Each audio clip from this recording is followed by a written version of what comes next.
नमस्ते, मैं हूं संजय दीक्षित और आप देख रहे हैं दी जयपुर डायलॉग्स। आप हमारे वीडियो को कृपया शेयर करें, लाइक करें, चैनल को सब्सक्राइब करके बेल आइकॉन अवश्य दबा दें और हमें पत्रम पुष्पम के साथ सहयोग भी करें। और आप ये देख रहे हैं, ये टी शर्ट मैं पहने हुआ हूँ, यह रुद्र टी शर्ट है। जी हाँ, और ये हमारे यहाँ उपलब्ध है। तो आइए बात करते हैं बराक ओबामा की। तो ये ओबामा जो है, अब इसका नाम हम टुकड़े टुकड़े ओबामा रख सकते हैं, क्योंकि कल इसका एक इंटरव्यू छपा। एक क्रिश्चियन अमानपुर है जो पूरी तरह से एक लेफ्टिस्ट जर्नलिस्ट है, उसके साथ इंटरव्यू में हमारे श्रीमान ओबामा जी क्या कहते हैं। ओबामा जी कहते हैं कि भाई देखिए, ऐसा है कि माइनॉरिटीज़ को बड़ा तकलीफ़ हो रही है भारत में, और यही इसी प्रकार चलता रहा तो भारत टुकड़े टुकड़े हो सकता है। तो अब आपको पता चल रहा है ना कि ये जो टुकड़े टुकड़े गैंग जो चल रहा था और किस समय से चल रहा था, वो टुकड़े टुकड़े गैंग 2015 में आरंभ हुआ था। 2015 में हमारे ओबामा जी उस समय राष्ट्रपति हुआ करते थे यूनाइटेड स्टेट्स के। तो ये टुकड़े टुकड़े ओबामा जो है, ये अब साफ साफ धमकी दे रहा है भारत को कि भारत के टुकड़े टुकड़े हो सकते हैं। वस्तुतः वो ये कहना चाह रहा है कि अमेरिका भारत के टुकड़े टुकड़े करा देगा। अब ओबामा को याद इसलिए आ रहा है ये सब क्योंकि इन्होंने इस तरह के काम किए हुए हैं। आपको याद होगा 1990 का दशक, जब इन्होंने पहले सोवियत यूनियन के टुकड़े टुकड़े कर दिए। और खैर, सोवियत यूनियन के टुकड़े टुकड़े होने के पीछे उनका जो एक गोर्बाचोव नाम का एक मूर्ख प्रेसिडेंट था, वो भी काफ़ी हद तक उत्तरदायी था। उसके कारण ये अधिक हुआ, क्योंकि उसको लग रहा था कि पश्चिम जो है वो रूस का भला चाहता है, और यदि रूस पश्चिम की मांगे मान लेता है तो वो पश्चिम की इकोनॉमी के साथ इंटीग्रेट हो जाएगा और उसको लाभ मिल जाएगा। लेकिन हुआ उल्टा, क्योंकि उनको तो बेवकूफ़ बनाया गया और बेवकूफ़ बना के रूस के टुकड़े भी कर दिए गए। रूस नाटो में शामिल होना चाहता था, वो भी उसको नहीं होने दिया। और इकोनॉमी को प्रोटेक्ट करने के नाम पे इन सब ने मिलकर ऐसी ज़बरदस्त लूट खसोट मचाई कि आप देखिए कि रूस की जो पर कैपिटा इनकम थी वो घट के आधी हो गई। बाद में पुतिन ने आके उसको संभाला और बचाया, और उस टाइम वो अपने पपेट से वहाँ पे लगाया करते थे। तो अब इनको ध्यान आ रहा है कि शायद भी 1990 का काल है। 1990 में इन्होंने युगोस्लाविया को भी इसी प्रकार से टुकड़े टुकड़े किया था। तो इनका जो टुकड़े टुकड़े का अनुभव है वो 1990 के दशक से संबंधित है। और उस समय तो इनकी ये स्थिति थी कि रूस को हराने के बाद में, रूस के टुकड़े टुकड़े करने के बाद में, तो इनके जो अकेडमिशियन थे फ्रांसिस फुकुयामा जैसे, वो तो कह रहे थे दी एंड ऑफ टाइम, अब तो कुछ है ही नहीं, जो कुछ भी है वो बस पश्चिमी सभ्यता ही है। लेकिन हो गया उल्टा, और पूरी तरह से इनकी एकेडेमिया को और इनकी सोसाइटी को उन्हीं लेफ्टिस्ट ने टेक ओवर कर लिया, जिनको इन्होंने रूस के माध्यम से हराया था। तो मिस्टर टुकड़े टुकड़े ओबामा, आपको कुछ चीज़ें मैं आपको बता दूं, जो आप ये जो बकवास कर रहे हो ना कि साहब की माइनॉरिटी जो है वो बड़े कष्ट में है। हमारे यहाँ माइनॉरिटीज़ इतने कष्ट में है कि इनकी पॉपुलेशन 75 साल में 4% से ऊपर बढ़ गई है जी। 1951 से 2011 के सेंसस में 60 साल में इनकी पॉपुलेशन जो है वो 9.8% से बढ़ के 14.2% हो गई, यानी 4.4% बढ़ गई। तो हमें ये बताइए कि ऐसी कौन सी माइनॉरिटी है पूरी दुनिया में जो इतनी समस्याएं झेलते हुए, और जैसे कि कई बार आपके जो चेले चपाटे हैं जो आपसे भी अधिक एक्सट्रीम है, वो तो ये भी कहते हैं कि Muslims are facing genocide in India. और ये जेनोसाइड फेस करने वाले जो मुस्लिम हैं, ये आबादी में 4.4% बढ़ गए, और जो स्थितियां लग रही हैं उसमें ये लग रहा है कि बढ़ते जाएंगे। और बेचारे हिंदू जो अत्याचार कर रहे हैं वो 84.1% से घट के 79.8 यानी 79.8% रह गए। 84.1 से घट गए 79.8% रह गए, यानी 4.3% घट गए। तो भाई ये तो बड़ी अद्भुत बात है मिस्टर टुकड़े टुकड़े ओबामा, कि हिंदू घट रहे हैं, मुसलमान बढ़ रहे हैं, लेकिन अत्याचार जो है वो हिंदू मेजॉरिटेरियनिज्म इन मुसलमानों पर कर रहा है। आपको थोड़े से तथ्य बता दूं क्या? चलिए पहले आपकी ही जो एजेंसी है यानी प्यू रिसर्च, उसके ही तथ्य बता देता हूं। वो तथ्य ये है कि उसने 2021 में, ये शायद सितंबर 2021 के आंकड़े हैं, ज़्यादा दिन नहीं हुए, मुश्किल से 1.5 साल पहले के आंकड़े हैं। और 1.5 साल पहले के आंकड़ों में आपकी ही सरकार उस समय थी, यानी डेमोक्रेट, आखिरकार बाइडेन बच्चा तो आपका ही है ना। तो उसमें ये बताया गया कि भाई डिस्क्रिमिनेशन का जब यहाँ पर सर्वे किया गया कि भाई भारत में कितना रिलीजियस डिस्क्रिमिनेशन है, अलग अलग सर्वे किया गया, अलग अलग कम्युनिटी से पूछा गया, तो आपको जानकर आश्चर्य होगा कि डिस्क्रिमिनेशन के बारे में जब ये पूछा गया कि क्या तुम्हारे साथ कोई डिस्क्रिमिनेशन होता है रिलीजन के आधार पर, तो 91% हिंदुओं ने कहा नहीं। लेकिन ये बात बड़ी नहीं है, बड़ी बात ये है कि 89 यानी 89% मुसलमानों ने भी कहा नहीं। 91% हिंदू और 89% मुस्लिम्स कह रहे हैं कि उनके साथ रिलीजियस डिस्क्रिमिनेशन नहीं होता है। तो इसका क्या अर्थ है? कुछ समझ में आ रहा है ओबामा जी? और इसके बाद भी आप कहते हैं कि माइनॉरिटीज़ के साथ डिस्क्रिमिनेशन हो रहा है, टुकड़े टुकड़े करेंगे आप, आपकी अब औकात नहीं है। और वो देखने में आ गया, कल जो कांग्रेस में मोदी जी का भाषण हुआ था, तो वो आपके कांग्रेस में भी लोग खड़े हुए मोदी मोदी के नारे लगा रहे थे। तो पहली बार मैंने सुना कि वो अमेरिकन जो कहते हैं कि दुनिया उनकी वजह से चलती है, वो वहाँ पर मोदी मोदी के नारे लगा रहे थे। बाई पार्टीजन कंसेंसस था, यानी कि डेमोक्रेट और रिपब्लिकन दोनों एक साथ थे।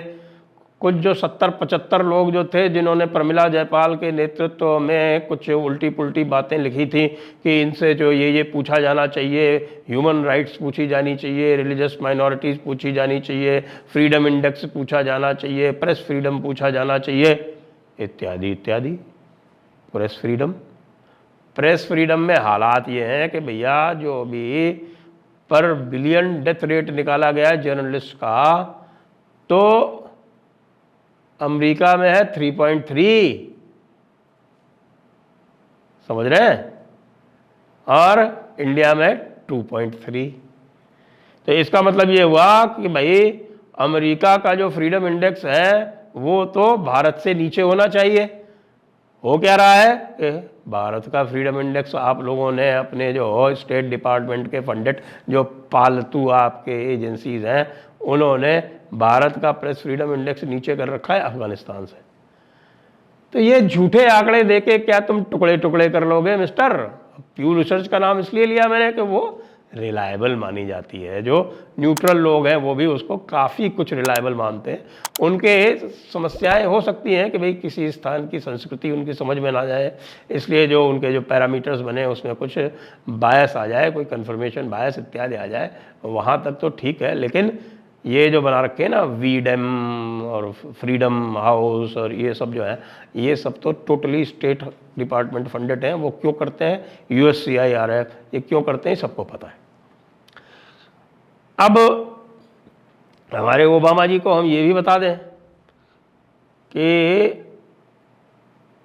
एक डेटाबेस है जो जयपुर डायलॉग्स चलाता है, उसको बोलते हैं रल्स डेटाबेस, यानी random unceasing low level scattered violence. और वो जो रल्स डेटाबेस है वो 2014 से हम चला रहे हैं। आप भारत को लिंचिस्तान कहते हैं, और आपके पास कोई फिगर है सपोर्ट करने के, कोई कुल मिला के 9 साल में कोई 10-12 किस्से आपके पास हैं। उन हर एक किस्से पर आप किस्सा गोई करते हैं। हर एक किस्से को वॉशिंगटन पोस्ट, न्यूयॉर्क टाइम्स, जो आपके पालतू कुत्ते हैं, वो बड़े बड़े हेडलाइंस के साथ छापते हैं। तो उसके हिसाब से आपने पूरा एक नैरेटिव बना रखा है कि साहब कि यहाँ पर बड़ा रिलीजियस माइनॉरिटीज़ के साथ अत्याचार होता है। आपको मुस्लिम जो माइनॉरिटी है ना, ये एक एग्रेसिव माइनॉरिटी है, पूरे विश्व में एक एग्रेसिव माइनॉरिटी है। यदि आपको विश्वास ना हो, क्योंकि आप लोग आजकल कुछ जानकारी लेना भी नहीं चाहते, आपका नाम भी वैसे बराक हुसैन ओबामा है, और आपके समय में ही ये इस्लामोफोबिया वाला और जो एक तरह का मुस्लिम पिवट आपने लिया था उस समय, वो उस समय की ही देन है। आप चाहते हैं कि इसको कंटिन्यू करके शायद आप बराक हुसैन ओबामा से हुसैन बराक ओबामा बनना चाहते हैं, लेकिन अमेरिका में तो आपको क्रिश्चियन ही बनना पड़ा। आप मिक्स्ड पेरेंटेज के थे ना भाई साहब, आपका बाप तो मुसलमान था, अफ्रीकी था, लेकिन फिर भी अमेरिका में आगे बढ़ने के लिए आपको अपनी माता का धर्म अपनाना पड़ा, बैप्टाइज होना पड़ा। हमारे यहाँ के भी जो बड़े बड़े हैं, निक्की हैली, वो भी क्रिश्चियन बन गई, और हमारी कमाला हैरिस जो इस समय वाइस प्रेसिडेंट हैं, उनको भी बनना पड़ा। और क्रिश्चियन बने बिना कोई अमेरिका में सफल नहीं हो सकता, ये बिल्कुल स्पष्ट बात है। और जिनको और को आप सपोर्ट करते हैं, वो इल्हान उमर और रशीदा तलैब जैसे हैं, जो पूरी तरह से आप लोगों द्वारा सपोर्टेड इस्लामिस्ट हैं, जो पूरी दुनिया में इस्लाम नाफिज करना चाहते हैं। एक और आपको बताऊं, यही बता रहा था मैं कि यहाँ जो ये एग्रेसिव मुस्लिम माइनॉरिटी है ना, इसके डेटाबेस जो हमने रल्स का बनाया है, इन्होंने 500 से अधिक हिंदुओं की हत्या की है। और लव जिहाद जिसको कहते हैं, जिसको इकोनॉमिस्ट कहता है कि ये कंस्पिरेसी थ्योरी है, उसके लगभग 200 से ऊपर हत्याएं हैं केवल लव जिहाद से संबंधित, और 500 से ऊपर हत्याएं, एक एक केस डॉक्यूमेंटेड है। बराक हुसैन ओबामा, टुकड़े टुकड़े ओबामा, यदि तुमको विश्वास नहीं होता तो जाकर जयपुर डायलॉग्स के रल्स वाले पेज पर देख लो, मिल जाएगा, गूगल करोगे तो भी मिल जाएगा, कोई समस्या नहीं है, एक एक केस उसमें रेफरेंस्ड है। तो ये जो किस्सा कहानी जो सुनाते हो ना कि भारत के टुकड़े टुकड़े हो जाएंगे, तो पहले ये बताओ कि भारत के टुकड़े टुकड़े तो 1947 में हो गए थे। जिन्होंने टुकड़े किए उनमें से केवल और केवल 20% गए, 80% यहीं रह गए। तो उस समय भी जो बात हुई थी वो पॉपुलेशन एक्सचेंज की हुई थी। वो तो हमारे यहाँ भी कुछ आपके गुलाम थे ना, गांधी नेहरू जैसे, जिन्होंने वो काम नहीं होने दिया। कोई बात नहीं, देर आयत दुरुस्त आयत।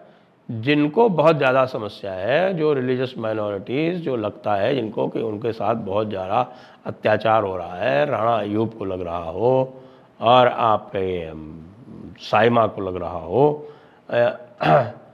हमारी आरफा को लग रहा हो कि भाई मुसलमानों के साथ बहुत ज़्यादा डिस्क्रिमिनेशन हो रहा है, तो भाई देखिए, अगर वो सच्चे मुसलमान हैं तो बिल्कुल साफ साफ उनकी बड़ी किताब में, कुरान पाक में साफ साफ लिखा हुआ है, 4.97 कुरान और 16.41 कुरान, दोनों में साफ साफ लिखा हुआ है कि इनको काफिरों के मुल्क में नहीं रहना चाहिए, इनको हिजरत कर जाना चाहिए, और हिजरत भी इनको इस्लामी मुल्क में करना चाहिए। तो इसके लिए मैं कई बार अपील कर चुका हूँ इनसे कि भाई इतना तुमको यहाँ कष्ट हो रहा है, इतना तुम्हारे साथ भेदभाव हो रहा है, तो भाई तुम चले जाओ, हिजरत कर जाओ, सोमालिया चले जाओ, चाड चले जाओ, मॉरिटानिया चले जाओ, नाइजर चले जाओ, किसी भी देश में चले जाओ, अरब कंट्रीज तो तुमको लेंगे नहीं। और बराक हुसैन ओबामा, बड़ा तुमको दर्द हो रहा है ना मुसलमानों के लिए, तो ये बताओ कि इतना बड़ा पाक आदमी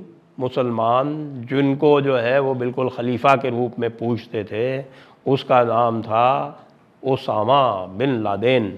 वो एक मुसलमान, बिल्कुल पाक मुसलमान, शरीफ मुसलमान, वो एक इस्लामिक देश में एक गेस्ट की तरह रह रहा था, और तुमने वहाँ पर हमला करके उसकी हत्या कर दी। और हत्या तो कर दी, उसका नमाज जनाजा भी नहीं होने दिया, उसकी लाश लेकर भी तुम भाग गए।